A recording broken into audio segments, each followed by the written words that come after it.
Hello and welcome to Choice Online Academy. I am Medha Nitin Manjiri and here with yet another video on physics. So, in the last video, we started off with the gravitation, and in that, we saw some of the basic concepts starting with the history of gravitation, that where it is originated from.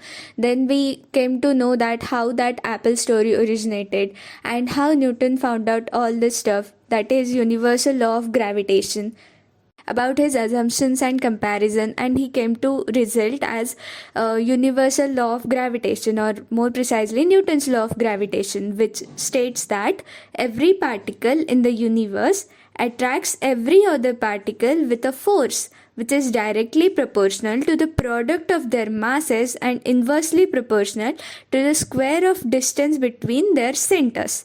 Then we came to know magnitude of that force, which is F equals to G into m1 m2 divided by r square.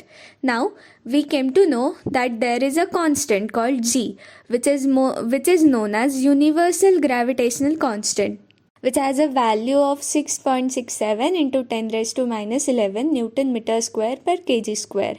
Then moving ahead, we saw some of the properties of gravitational force with its reason, that these are the properties of gravitational force. So for a quick revision, gravitational force is always attractive. It is independent of the medium between the particle. It holds good over a wide range. It is a central force. It is two-body interaction. Hence, law of superposition or principle of superposition is applicable. Then, it is the weakest force in the nature, and it is also conservative force, as the work done by it is path independent, and it is action reaction pair. In this we saw some example of this. So I hope you understood all this, and the reason of this quick and long revision will come to know in a minute. So the reason is that gravitation is really huge topic, and there are few more concepts in this, like a lot of concept in this, not actually few, and every concept is really important from the point of examination or from the point of solving numericals or doing some research. Everything is important is in this topic, and this topic is important, interesting, and as well as huge. So clearing out basics and giving quick revision to it is very important. Actually, it's important in every topic, but as this is a huge topic and cannot cover it in a particular lecture, so we have to take a look at it one by one. So in this video, we are going to take a look at more basic concepts related to this, to understand actually what is gravitation and how we are going to study in this. So some sort of terms we use in this gravitation lesson, and we are actually taking a look at its definitions today. And those few concepts are like mass, weight, inertial mass, and gravitational mass. Actually, these points are not that huge, but it can cause a confusion when we are solving numericals or when we are going with the MCQs. So clearing these concepts are really important. So in this video, actually it will be a short video, but it will cover your all doubts related to mass, weight, its difference, and as we have mentioned in earlier, that inertial mass and gravitational mass, how they are different from each other, and what is basically comparison as well as differences between them, and where we actually use that topic. So let's just start with the main topic. So first quantity is mass, and we have seen in units and measurements. Hope you remember that point. So mass is actually a fundamental quantity of every matter in this world. So in very simple word, mass is amount of matter or any substance which make a particular object. More precisely, a quantity of matter contained in a body is known as mass. Now, take a look at formula on your screen, which says that force is equal to mass into acceleration. So, that mass is inversely proportional to the acceleration, as you can see from the formula. So, as mass increases, acceleration decreases. So mass is measure of resistance to the acceleration of that particular physical body. Hence, we saw mass in two ways. First of all, mass is a quantity of matter which actually makes it can be matter or substance or anything. And the second is, it is measure of resistance of acceleration of a particular physical body. Now, there are some different phenomena or different methods to measure the mass, and according to some theory, these phenomena or methods could be independent on each other. So, from that, we are going to see two most important fundamental phenomena which we will use all over the gravitation. So first is inertial mass and second is gravitational mass. So in gravitational mass there are two more parts, and which are active gravitational mass and passive gravitational mass. So one by one we will see its definition and what is its physical significance of it.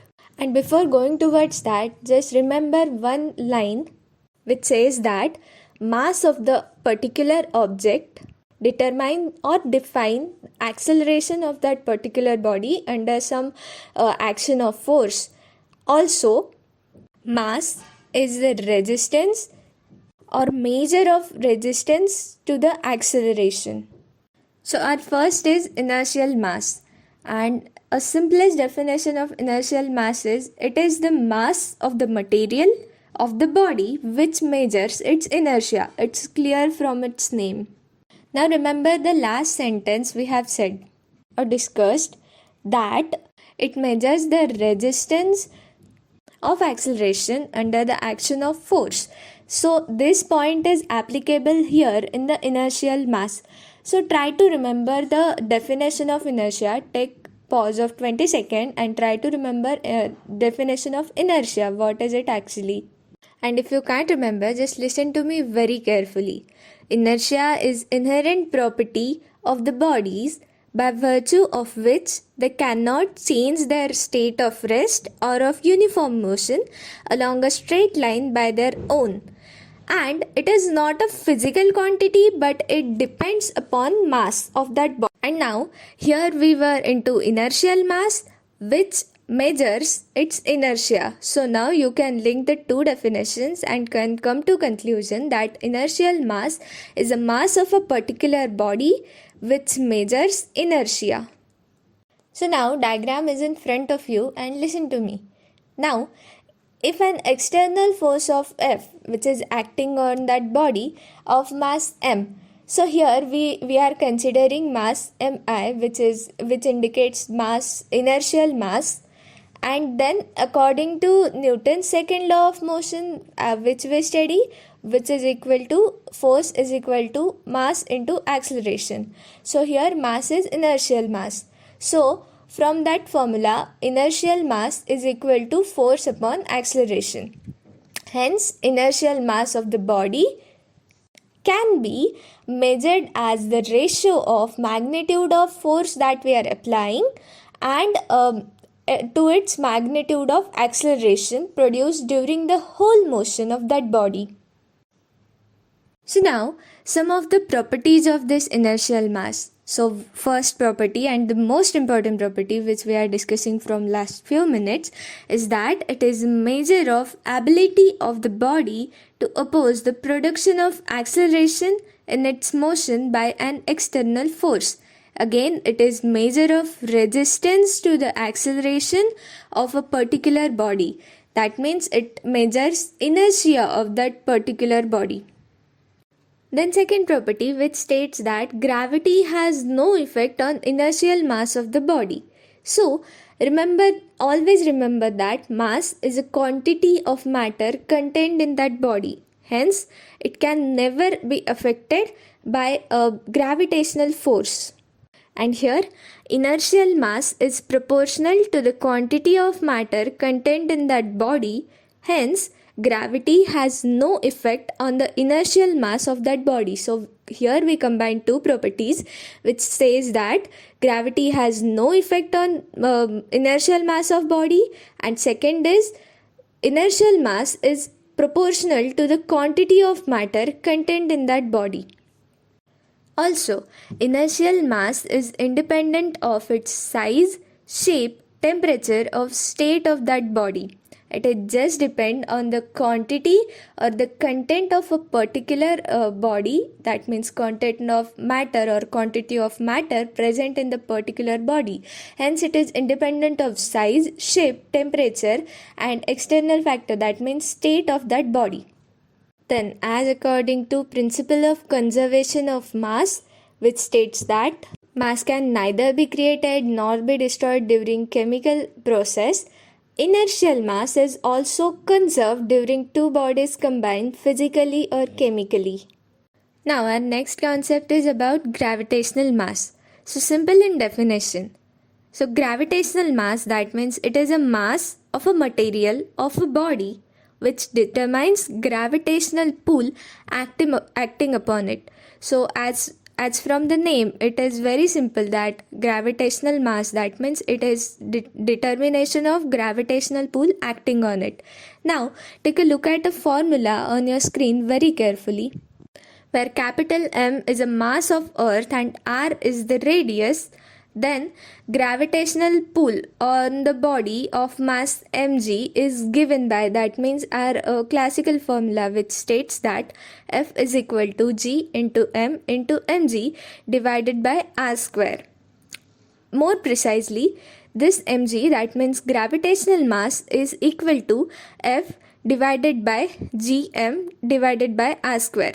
Now this formula is written like this because we want to find some sort of ratio. Now listen to me very carefully. If this gm by r square becomes 1, then this mg, that means gravitational mass, equal to force, that means gravitational pull. Thus, the gravitational mass of a particular body is defined as gravitational pull experienced by that body in the gravitation field of unit intensity. So hope this formula is very clear to you. This is very important when we are going in the types of gravitational mass. Then there are two related concepts to the gravitational mass, which are active gravitational mass and passive gravitational mass. So just remember the definition of it. It's very simple to remember from its name only. So the first is our active gravitational mass. And the simplest definition of it is it determines the strength of gravitational field generated by an object. Then second, that means next concept is our passive gravitational mass, which determines or measures the gravitational force exerted on an object in the known gravitational field. So simple by its definition and easy to remember from its name only. So for a quick revision, active gravitational mass is determination of strength of the gravitational field, and passive gravitational mass is a determination of gravitational force. Easy to remember and very simple. So let us now try to compare inertial mass and gravitational mass. So first point of that comparison would be both are measured in the same unit. That means we know that SI unit of mass is kg, and hence both of them are measured with the help of same unit. Then both are scalar quantities. There involves no direction. Hence both are scalar. And both does not depend on shape, size of that body or state of that body, as we have seen in the properties of that. Then inertial mass is measured by applying Newton's second law of motion, whereas gravitational mass is being measured by applying Newton's law of gravitation. So remember the formula which we have studied in the inertial mass, which was F is equal to mi into A, and in this one, which is mg, is equal to force divided by gm divided by r square. Hence in the inertial mass we determined by second law of motion, and in the gravitational mass we determined it by applying Newton's law of gravitation. Now as gravitational mass is measured by gravitational pull experienced by that body, it is measured with the help of spring balance, whereas inertial mass can be measured by physical balance So this point is very clear that spring balance measure gravitational mass and physical balance measure inertial mass. So our next and last concept for today's video is about weight, and this is the most important point, and this is the most confusing part. Here many times we got confusion between mass and weight, so we will just try to clear that confusion with the help of some sort of discussion and some sort of comparison between mass and weight. So basically, what is weight? So weight is that attractive force exerted by earth on a particular body, or in a more simple manner, the force acting on an object due to gravity. We'll understand this concept by comparing mass and weight. So let us now try to compare mass and weight. So first point is mass is a quantity of matter contained by that body, that means simple definition. On the other hand, weight is the attractive force exerted by earth on any particular body. Then second point of the comparison could be the value of mass does not depend on small g, that means acceleration due to gravity, as we have seen throughout the discussion. It does not depend on g, but weight is totally depend on the value of g. Now, as mass is the quantity of matter, hence it can never be a zero. That means quantity of matter can never be a zero. But on the other hand, weight of body is dependent on the acceleration due to gravity. Hence, at the infinity and at the center of the earth, value of weight can be zero or is totally zero. Also, as mass is the fundamental physical quantity, its unit is kilogram and dimension is m. On the other hand, weight is a force, that means its unit will be Newton or kg weight, and dimensions are very simple. We are revising it from our first lecture, which is L1 m1 t minus 2. Then next point is mass is determined with the help of a physical balance, but on the other hand, weight can be defined with the help of spring balance. As mass is a scalar quantity, that means no relation with the direction. On the other hand, weight is a vector quantity, as it is a force, it is related to the direction. Hence, weight is a vector quantity. And that's it for the comparison between mass and weight. Hope you got a clear idea about what is weight and how it is different from the mass. So I hope that you got every concept of this video. These concepts are really small, but yet confusing and being used throughout the discussion of gravitation. So if we will be discussing gravitation in the next few videos, this concept will be super clear. So watch this video and let me know if you have any questions on Telegram group. Till then, keep studying. Thank you.